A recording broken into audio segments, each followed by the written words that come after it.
Morning, अस्सलाम वालेकुम, आदाब, नमस्कार। मैं प्रीति सिंह चंद्रकांत चैनल समस्तीपुर में आप सभी दर्शकों का स्वागत। कुर्बानी हजरत इब्राहीम व हजरत इस्माइल अलैहिस्सलाम की सुन्नत है। ईद उल अजहा यानी बकरीद के मौके पर पूरे मुल्क व बिहार समेत समस्तीपुर जिला में भी बड़े धूमधाम के साथ 2 रकअत नमाज पढ़कर मनाया गया। इस मौके पर जिला के शाही ईदगाह बेगमपुर में शाही इमाम व खतीब मुफ्ती इफ्तिखार आलम कासमी ने नमाजियों से नमाज से पहले खताब किया। अपने खताब में शाही इमाम ने लोगों को समझाते हुए बताया कि कुर्बानी असल नफ्स की है, यानी अगर नफ्स के अंदर महसूस हो रहा है गलत कामों को करना है, लेकिन अल्लाह की खौफ को याद रखते हुए गलत कामों से रुक जाना भी कुर्बानी है।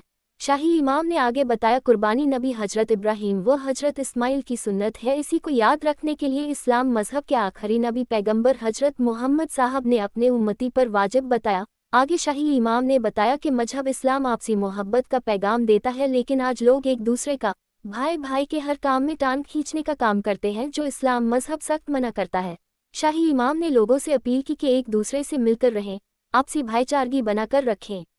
इस मौके पर शाही ईदगाह के अध्यक्ष सैयद मंजरुल जमील ने भी लोगों को मुबारकबाद दी है और आपसी भाईचारगी के साथ ईद उल अजहा को मनाने व अफवाहों पर ध्यान नहीं देने की अपील की है। इधर पूर्व उप प्रमुख शिव शंकर महतो, शिक्षाविद आफ्ताब अहमद, जदयू नेता संतोष कुमार, वार्ड पार्षद अर्चना कुमारी एवं सुधीर कुमार ने लोगों को बकरीद पर्व की ढेर सारी शुभकामनाएं एवं मुबारकबाद दिया है। आप देख रहे हैं समस्तीपुर से वरिष्ठ पत्रकार आर.के. राय की खास रिपोर्ट। कराम ने पूछा कि साहबे कराम के जमाने में भी, उस जमाने में भी हज हुआ करता था, कुर्बानी पेश किया करते थे, लेकिन जब अल्लाह के नबी सल्लल्लाहु अलैहि वसल्लम ने कहा कि लोग मेरे साहबे कराम, इस साल से तुम्हें कुर्बानी करनी है बकरीद की नमाज के बाद। जो लोग हज में जा रहे हैं हाजी, वो भी कुर्बानी करेंगे, और जिनको अल्लाह ताला ने माल और दौलत दिया है, जो साहिब निसाब है, वो भी कुर्बानी करेंगे। लिहाजा साहबा ने पूछा,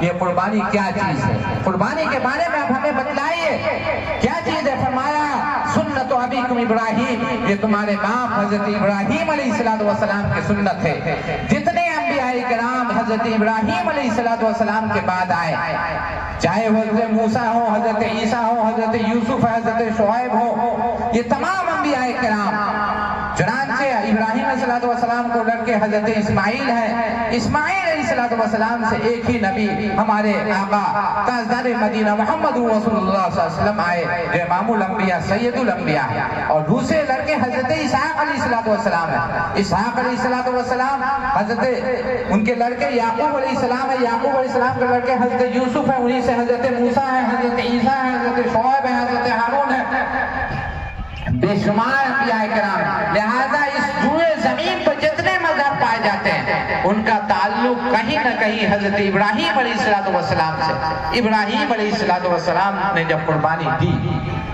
ये कुर्बानी हमें क्या सिखाता है? असल चीज ये है, कुर्बानी नाम है अपने आप को रब के हुक्म के आगे सुपुर्द कर देना।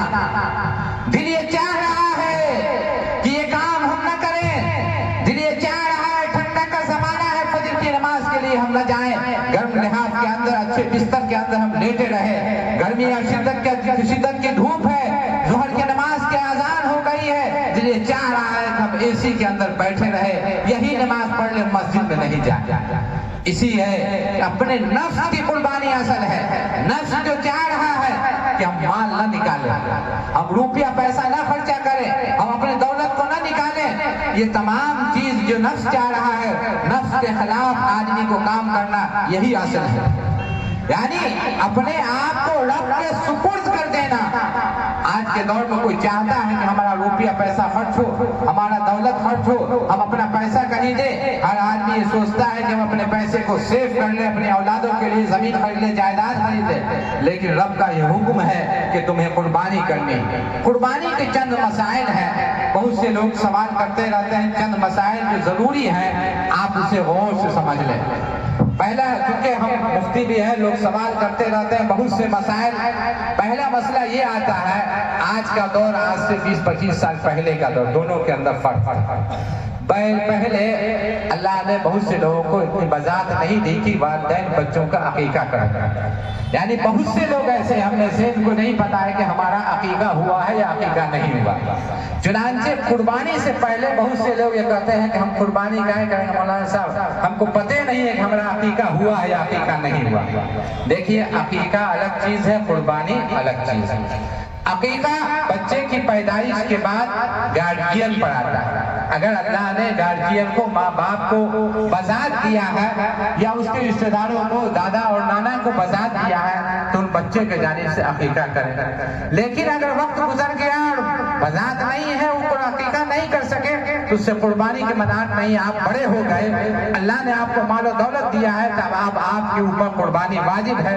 تو عقیقہ الگ مسئلہ ہے، قربانی الگ ہے، آپ پر قربانی واجب ہے تو آپ اپنے جانب سے قربانی کریں گے۔ اسی طریقے سے ایک گھر کے اندر چند افراد ہیں، چند افراد کا مطلب یہ ہوتا ہے ایک باپ ہے، اس کے 4 بیٹے ہیں، باپ بھی ہے، 4 بیٹے بھی ہیں، ماں بھی ہے۔ بعض مرتبہ ایسا ہوتا ہے باپ بھی کما رہا ہوتا ہے، ماں بھی کما رہی ہوتی ہے، بیٹے بھی کما رہے ہوتے ہیں، سب کے پاس پیسہ اور روپیہ۔ اگر بیٹا کما کر کے پورا پیسہ باپ کے حوالے کرتا ہے، اپنے پاس کچھ نہیں رکھتا، تو باپ اپنے جانب سے اگر قربانی کر لے گا تو وہ ہو جائے گا، چونکہ بیٹا صاحب نصاب نہیں ہوا، وہ تو سارا مال کا مالک بنا دیا باپ کو، لہذا باپ کے جانب سے قربانی یہ کافی ہو جائے گی، وجوب کا ادائی ہے۔ لیکن بیٹا کچھ پیسہ بچا کر کے اپنے پاس بھی رکھتا ہے اور کچھ پیسہ ماں باپ کو بھی دیتا ہے، تو یہ بیٹے کو پتا ہے کہ ہمارے پاس کتنا روپیہ کتنا پیسہ ہے، ہمارے پاس کتنا روپیہ کتنا پیسہ ہے، یہ بیٹے کو پتا ہے۔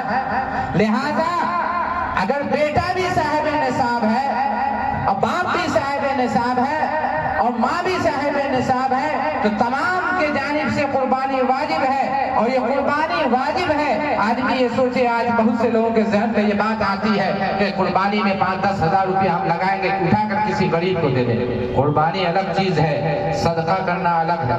صدقے سے قربانی ادا نہیں ہو جائے گی۔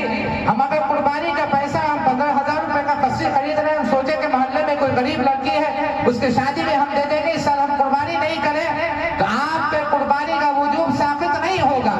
آپ کو دینا ہے تو قربانی کے جانور کی قربانی بھی کیجئے، آپ کو جو دینا ہے صدقہ اس کا الگ ثواب ہے، وہ بھی ادا کیجئے۔ لہذا اگر ماں باپ بھی کما رہے ہیں اور سب صاحب نصاب ہے، اب صاحب نصاب کا مسئلہ یہ ہے کہ 52.5 تولہ چاندی اور 7.5 تولہ سونا۔